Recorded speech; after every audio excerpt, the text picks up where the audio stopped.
spend, and leisure time to sit a while.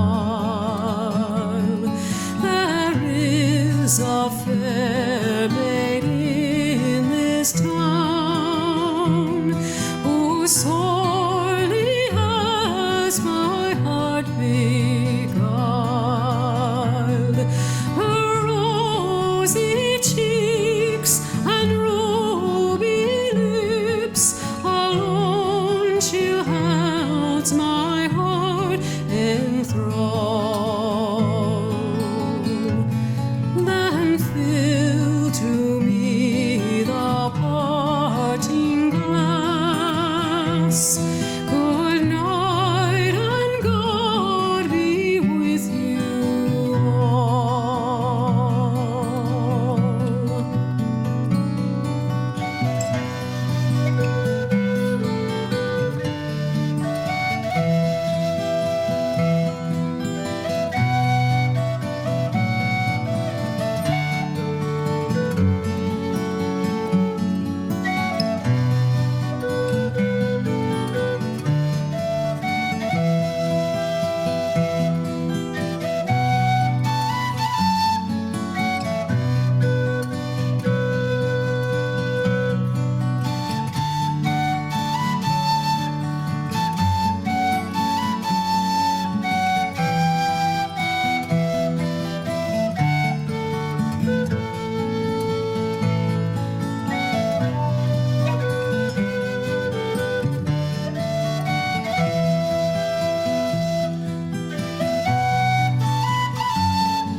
That e'er I've had, they're sorry for my going away, and of all the sweethearts that e'er I had, they'd wish me one more day to stay.